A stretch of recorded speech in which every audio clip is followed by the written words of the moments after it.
बेळगाव महापालिकेत भाजप प्रशासनाच्या बेफिकिरीमुळे आणि विरोधी पक्ष काँग्रेसच्या उदासीनतेमुळे शहर प्रशासन पूर्णपणे अस्ताव्यस्त झाले असल्याचा गंभीर आरोप सामाजिक कार्यकर्ते राजकुमार टोपण्णावर यांनी केलाय. महापालिकेच्या इतिहासात प्रथमच पंतप्रधान नरेंद्र मोदी यांच्यावरील विश्वासामुळे नागरिकांनी भाजपला सत्तेची संधी दिली. मात्र आज महापालिका भ्रष्टाचार, कुशासन आणि दुर्लक्षामुळे पूर्णपणे अपयशी ठरल्याचे सांगण्यात आले. महापालिकेच्या उत्पन्न वाढीसाठी कोणतीही प्रभावी पावले उचलण्यात आलेली नाहीत.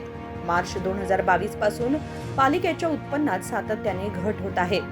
बेळगाव महापालिका हद्दीमध्ये सुमारे 1,58,000 मालमत्ता असून त्यापैकी केवळ 70% नागरिक कर भरतात, तर उर्वरित 30% कर चुकवेगिरी करतात. मागील प्रशासनाच्या काळात कर वसुलीसाठी अधिकारी आणि लोकप्रतिनिधी रस्त्यावर उतरून काम करत होते. मात्र भाजप सत्तेत आल्यानंतर कर संकलनासाठी कोणतीही गंभीर कारवाई करण्यात आलेली नाही, अशी टीका त्यांनी केली.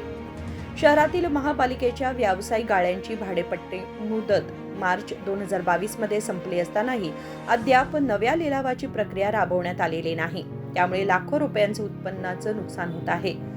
एकीकडे उत्पन्न घटत असताना दुसरीकडे पालिका सदस्यांचा अनावश्यक खर्च वाढत असल्याचा आरोपही त्यांनी केला.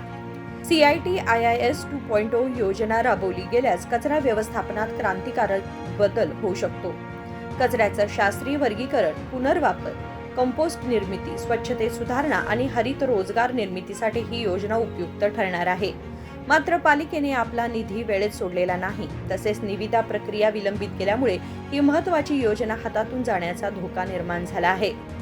कर्नाटकातील 6 स्मार्ट सिटींपैकी केवळ बेळगाव शहराची या योजनेसाठी निवड झाली आहे. ही अभिमानाची बाब आहे. परंतु पालिका कौन्सिलच्या कुशासनामुळे 138 कोटी रुपयांच्या या योजनेवर संकट ओढावले आहे.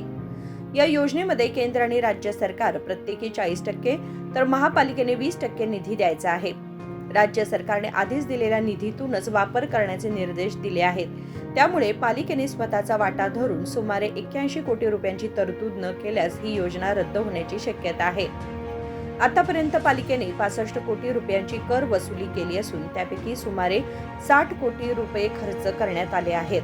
अशा परिस्थितीत उर्वरित निधी कसा उभारणार याबाबत कोणतीही स्पष्टता नाही. ही योजना प्रत्यक्षात येणार की हातातून जाणार याचं उत्तर पालिका कौन्सिलने द्यावं, अशी मागणी त्यांनी केली.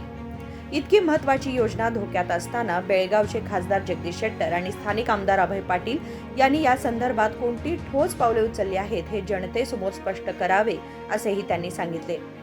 महापालिका कौन्सिलमध्ये विरोधी पक्ष काँग्रेसचे सदस्यही ठोस आंदोलन करत नाहीत. ई-आस्थीसह विविध विषयांमध्ये सर्वजण मिळून नागरिकांची आणि महापालिकेची लूट करत असल्याचा गंभीर आरोपही त्यांनी प्रसिद्धी पत्रकाद्वारे केला आहे. Bureau report, KMM Marathi, Belgaum.